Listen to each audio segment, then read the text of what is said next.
Japan एक तरक्की याफ्ता मुल्क है। यहाँ के बाशिंदे अपनी रवायत के बहुत पाबंद होते हैं। चीन और जापान के मज़हब में बुद्ध मत में कदीम कहानियों को ये बहुत मुक़द्दस तस्वर करते हैं।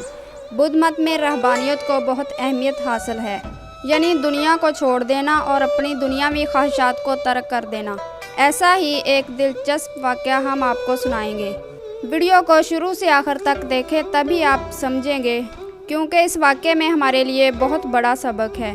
चैनल को सब्सक्राइब कर दें ताकि ऐसे दिलचस्प मौज़ूआत पर मबनी वीडियोस आपको मिलती रहें। एक दफ़ा एक एकेडू नामी लड़का बुद्ध मत के मशहूर राहिब बुज़ुर्ग तानज़ान के पास आया और अर्ज़ की, मैं बहुत दूर से आपकी तलाश में आया हूँ। मुझे निर्वाण की तलाश है। बराए मेहरबानी मुझे अपनी शागिर्दी में कबूल कर लीजिए। राहिब ने कहा, मेरी शराइत बहुत सख्त हैं, क्या तुम इन पर कारबंद रह सकोगे? लड़के ने बाअदब जवाब दिया, मुझे आपकी हर शर्त मंजूर है। इस पर बुज़ुर्ग बुद्ध साधु ने कहा, बुद्ध मत के असूलों के मुताबिक तुम्हें दुनिया की सारी मसनूई खुशियाँ तर्क करना होंगी। घर संसार की दुनिया छोड़कर राहबाना ज़िंदगी गुजारना होगी। ब्रह्मचारी बनकर किसी औरत को छूना तो दूर, तुम उसकी तरफ नज़र उठाकर भी नहीं देखोगे। लड़के ने इस राहिब की तमाम शराइत मंजूर कर लीं। अब ये दोनों बुद्ध ब्रह्मचारी राहिब और बख्शू गांव-गांव फिरते। जो मिलता वो खा लेते और ना मिलता तो रोज़ा रख लेते। निर्वाण की तलाश में कभी किसी जंगल में डेरा डालकर बैठ जाते। वो राहिब अपने बख्शू के साथ मंजिलों पर मंजिलें मारता जा रहा था। इसी तरह के एक सफ़र पर चलते चलते सरे शाम वो किसी तेज़ बहते दरिया किनारे पहुँचे। बारिश की वजह से वो इलाके जहाँ से बारिश का पानी बहकर दरिया की तरफ आता है अब भी ज़ेरे आब थे और दरिया में पानी का बहाव खासा तेज़ था, लेकिन गहराई इतनी नहीं थी।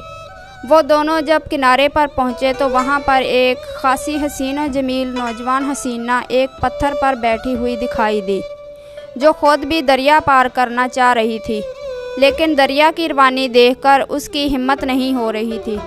वो भी इसी किनारे पर थी जहाँ दोनों राहिब और बख्शू खड़े थे।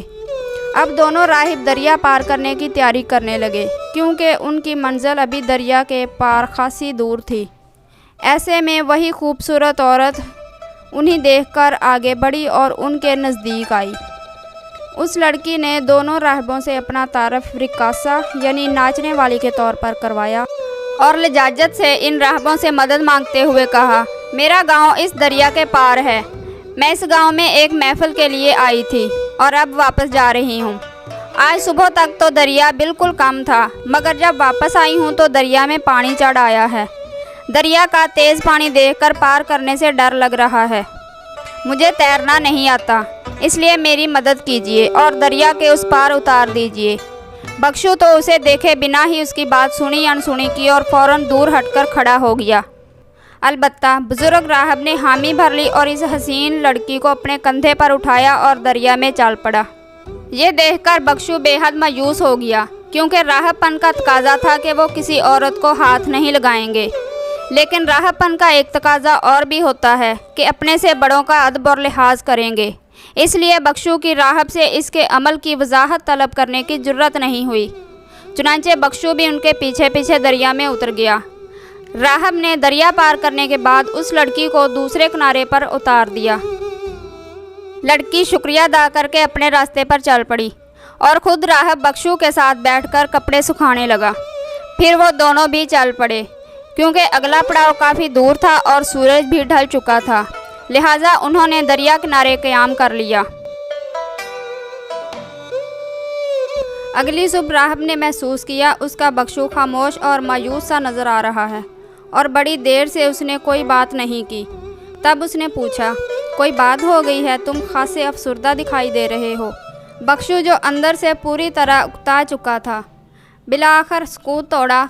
बड़े नाराज़ लहजे में कहने लगा कि बतौर राहिब हमें किसी औरत को छूने की ममानत है, तो फिर आप उस औरत को अपने कंधे पर उठाकर क्यों ले आए थे? फिर बख्शू ने राहिब से रास्ता जुदा करने का फ़ैसला सुनाते हुए कहा कि मैं तुम्हें एक नेक बुज़ुर्ग समझकर तुम्हारे साथ था, लेकिन तुमने औरत को छूने का पाप किया है, इसलिए मैं तुम्हारे साथ नहीं चल सकता। राहिब ने थोड़े वक्फे के बाद जवाब दिया, मैं उस लड़की को कल शाम ही दरिया पार कराने के बाद किनारे पर छोड़ आया था। अलबत्ता लगता है तुम अभी तक उसे अपने कंधों पर उठाए हुए हो। हम सब दिन रात इसी गलती के मरतकब होते हैं।